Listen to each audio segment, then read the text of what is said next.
Hi, welcome to TNT, and well, there's still plenty of bad weather around parts of Thailand.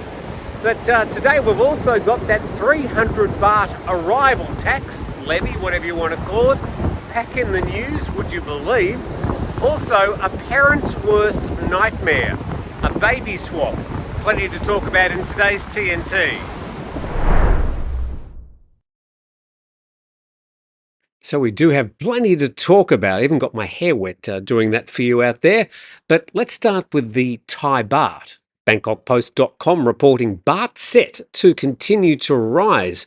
And it says the baht could appreciate further after hitting a 19-month high of 32.2 baht to the dollar yesterday.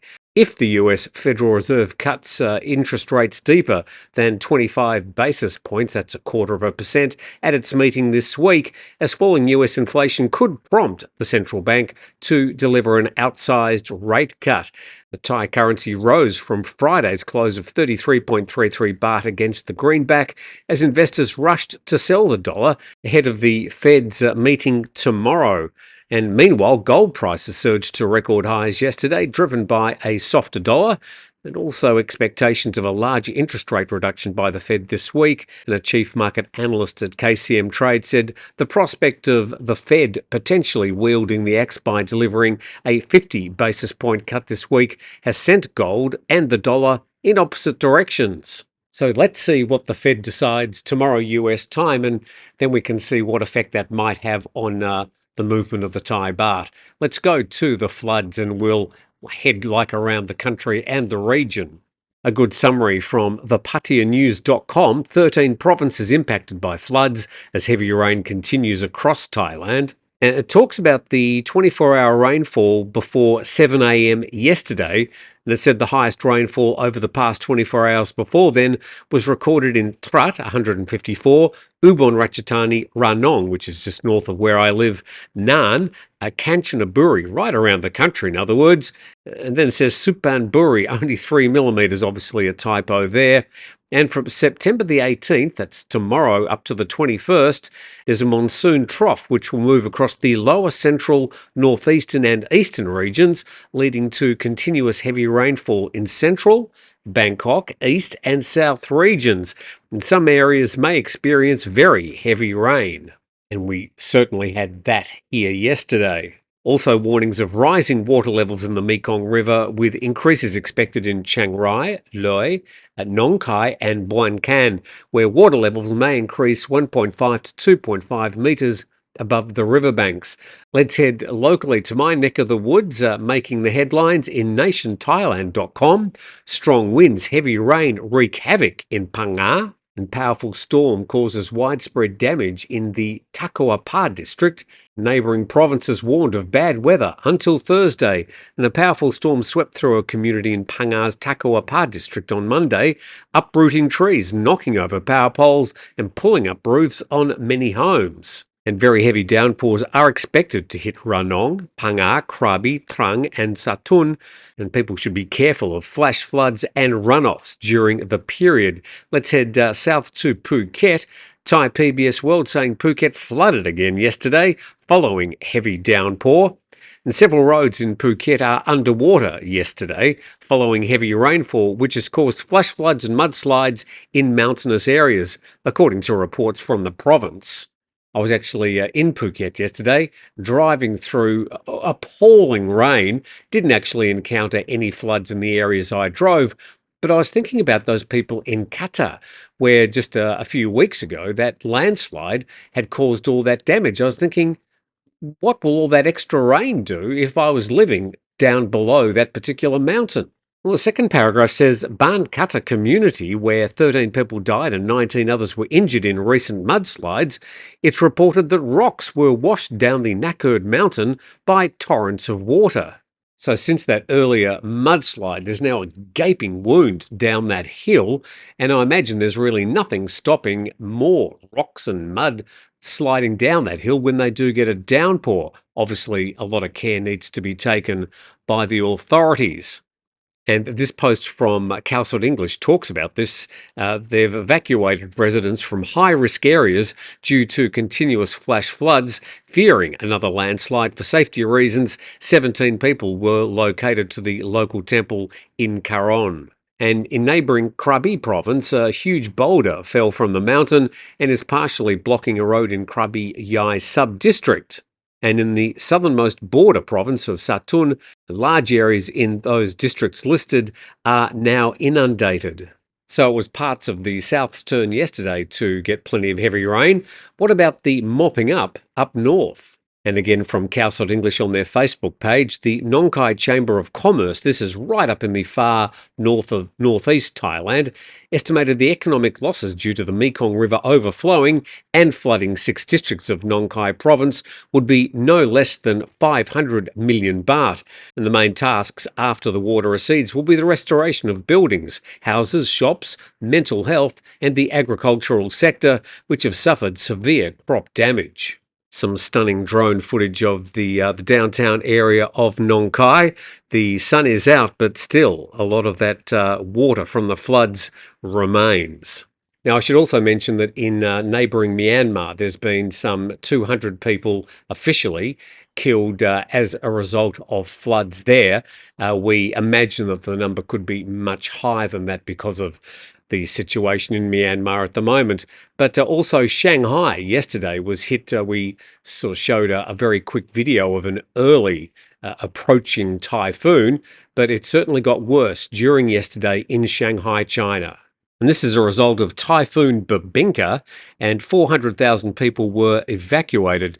Some people stuck around the city, but obviously very, very dangerous with things flying around the main city, one of the most amazing cities in the world, really getting a direct hit from Typhoon Babinka. So we should check the regional weather maps. Some more bad news for Shanghai.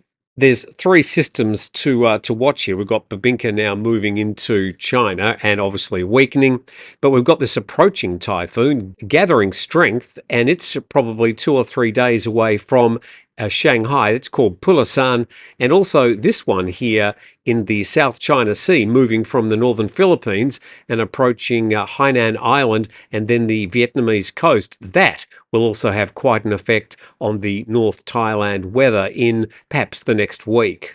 So weather, particularly bad weather on our minds at the moment around Thailand. If you are travelling in Thailand at the moment, just check the weather reports where you're going. Of course, take appropriate precautions. And our hearts go out to those people who have been affected by the recent floods and bad weather.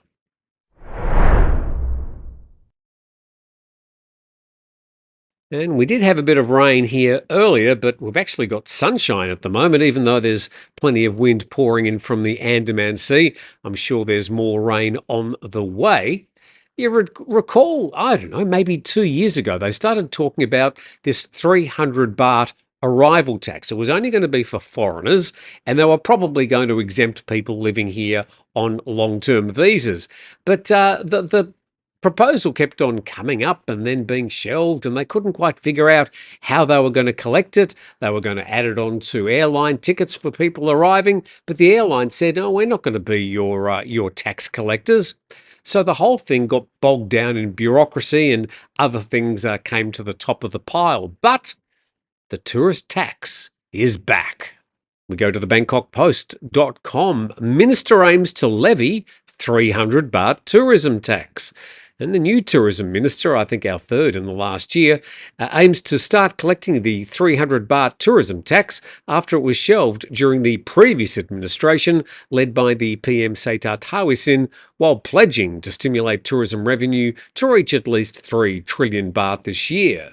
I think this tourist tax goes all the way back to the tourism minister who was around during the Prayut administration, so it is at least 2 years old. And the new tourism minister said, I believe the collection of the tourism fee benefits the tourism industry since the revenue can be used for the development of infrastructure and attractions, along with ensuring tourist safety. I'm pretty sure people would be happy for that 300 baht to be spent on things like improving infrastructure, providing better safety, maybe some sort of insurance safeguard for people that don't have insurance. But people want to know exactly how it's going to work. And the idea would be that foreign arrivals by air would have to pay 300 baht, foreign arrivals, not Thais, while the rate of those arriving by sea and land is going to be set at 150 baht. And no more information than that on that Bangkok Post article, as we see the possible resurgence of the 300 baht tourist tax. Is it going to actually happen or not? Tell us in the comments. And to this story, and as I mentioned in the opening, this is, I'm sure, a parent's worst nightmare. And it happened here in Thailand. And Thai PBS World reports baby united with biological parents a month after hospital mix-up.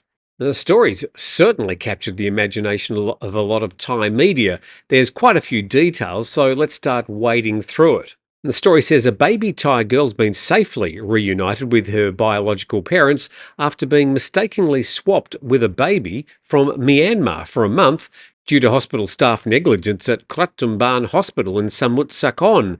And the mix-up was resolved thanks to the father's curiosity and habit of taking photos.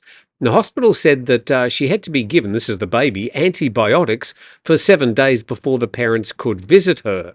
And the parents had gone to the hospital every day from 6:30 to 8 p.m. since August the 12th to see their baby from outside the ward, and the father secretly took pictures of the baby. And on August the 17th, the couple were allowed to hold the baby for the first time, but the father found the baby's hair was shorter than it was before, and the eyebrows were gone. On August the 18th, after the week of treatment, he was allowed to take the baby home. He wrote that every time he looked at the baby, he had the feeling that she was not his. He also asked why his baby's hair was short and had no eyebrows, but the hospital staff claimed that a baby's face changes almost every day. Now, just a quick look into Thai culture. For the parents to be questioning doctors and nurses at the hospital about this situation is actually quite a big thing. And I imagine it would have taken the father quite a bit of courage to start asking questions.